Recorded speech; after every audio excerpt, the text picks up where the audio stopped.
कोहिनूर हीरा श्रापित क्यों माना जाता है? क्या आप जानते हैं एक ऐसे हीरे के बारे में जो जिसके पास भी रहा उसको अर्श से फर्श तक पहुंचा दिया? एक ऐसा हीरा जो है तो भारत का, लेकिन फिर वो ब्रिटेन की महारानी के ताज तक कैसे पहुंच गया? और ऐसा क्या खास है इस हीरे में जो ये समय समय पर चर्चा का विषय बना रहता है? आज के इस वीडियो में हम कुछ ऐसे ही सवालों के जवाब आपको देने वाले हैं। तो चलिए शुरू करते हैं। कोहिनूर हीरा लगभग 800 साल पहले भारत के आंध्र प्रदेश राज्य के गुंटूर जिले में स्थित गोलकोंडा की खदानों में मिला था। ये दुनिया के सबसे बड़े हीरे में से एक है। इसके नाम का मतलब है रोशनी का पर्वत। गोलकोंडा की खदानों का बेशकीमती हीरो से पुराना रिश्ता है। ऐसा कहा जाता है कि इसी खदान में Darya-i Noor, Noor-ul Ain, great Mughal, Orlov, Agra diamond, Ahmedabad diamond, Brolity of India जैसे कई ऐसे हीरे मिले हैं जिसकी कीमत नहीं लगाई जा सकती है। मूल रूप से कोहिनूर हीरा 793 कैरेट का था और आज के दिन ये हीरा 105.6 कैरेट का रह गया है, जिसका वजन 21.6 ग्राम है। एक समय इसे दुनिया का सबसे बड़ा हीरा माना जाता था। इस बेशकीमती हीरे को पूरे इतिहास से आज तक कभी बेचा या खरीदा नहीं गया। इसे या तो एक राजा से दूसरे राजा ने जीत लिया है या फिर इनाम में दे दिया। इस हीरे का सबसे पहला मालिक काकतीय वंश को बताया जाता है। यह हीरा उनके पास कहां से और कैसे आया, इसके बारे में कोई भी विश्वसनीय सबूत नहीं उपलब्ध है।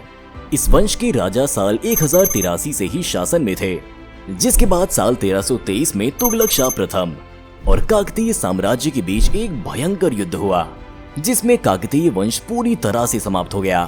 काकतीय साम्राज्य के खत्म होने के बाद ये हीरा साल 1325 से 1351 तक मोहम्मद बिन तुगलक के पास रहा था, जिससे युद्ध करके मुगलों ने ये हीरा उनसे हासिल कर लिया। इतिहास इस बात का गवाह है कि ये हीरा जिस भी राजा के पास रहा है, शुरुआत में तो उसके साम्राज्य ने काफी तरक्की की है, पर बाद में उसका अंत उसकी भी दोगुनी तेजी से हुआ है। शाहजहां ने कोहिनूर हीरे को अपने मयूर सिंहासन में जुड़वा लिया था और इसके बाद शाहजहां के साथ क्या हुआ ये तो लगभग सभी को पता है। पहले तो उनकी सबसे पसंदीदा बेगम मुमताज की मृत्यु हो गई और फिर उनके खुद के बेटे औरंगजेब ने उनको उन्हीं के महल में नजरबंद करके उनका साम्राज्य हथिया लिया था।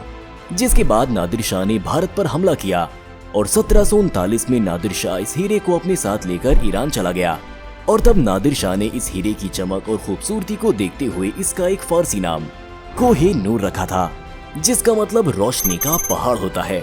भारत से कोहिनूर ले जाने के कुछ समय बाद ही किसी ने नादिर शाह की हत्या कर दी थी।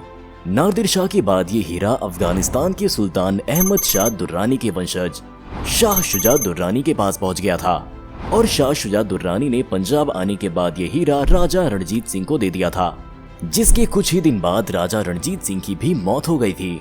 जिसके बाद विरासत में ये हीरा रणजीत सिंह के बेटे दिलीप सिंह को मिला था। जिसके बाद अंग्रेज ने दिलीप सिंह के साम्राज्य पर हमला किया और इस युद्ध में अंग्रेजों ने दिलीप सिंह को हराकर कोहिनूर हीरे को अपने कब्जे में कर लिया था। जिसके बाद ये हीरा इंग्लैंड की महारानी के पास पहुंचा दिया गया था।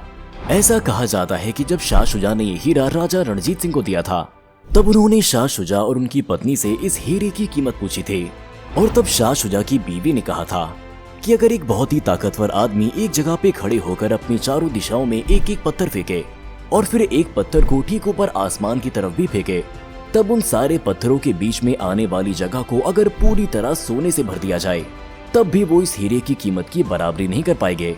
जिसके बाद महाराणा रंजीत सिंह इस हीरे की सुरक्षा को लेकर चिंतित हो गए थे, क्योंकि इसके पहले एक बार उनके पास से एक बहुत ही कीमती जवाहरात चोरी हो चुका था।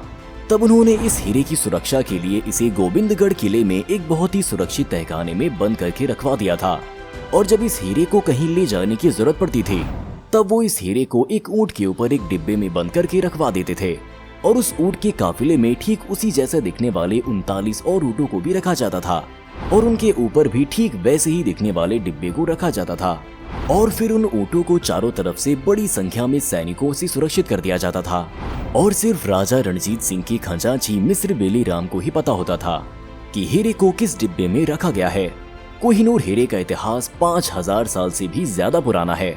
ऐसा कहा जाता है कि ये हीरा पहली बार साल 1306 में जब चर्चा में आया था, जब इसको पहनने वाले एक व्यक्ति ने कहा था कि जो भी इस हीरे को पहनेगा वो पहले तो संसार पर राज करेगा, लेकिन फिर कुछ ही समय बाद उसका बुरा समय शुरू हो जाएगा और ये बात कुछ हद तक सच भी साबित हुई है।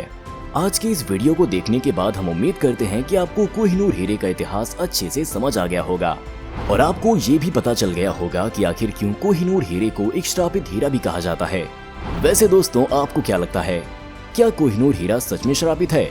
और क्या इस हीरे को लेने वाले राजाओं के साथ भी जो बुरी चीजें हुई वो इस हीरे की वजह से हुई हैं, या फिर ये सब केवल एक संयोग था? अपने व्यूज हमें कमेंट सेक्शन में जरूर बताएं। वीडियो अच्छी लगी हो तो इसे लाइक करें। वैसे क्या आप जानते हैं कि 1971 में भारत पाक युद्ध के दौरान ब्रिटेन और अमेरिका भारत पर हमला करने वाले थे। फिर आखिर भारत को किसने बचाया था? जानने के लिए स्क्रीन पर दिख रहे वीडियो पर क्लिक करें। मिलते हैं उस वीडियो में।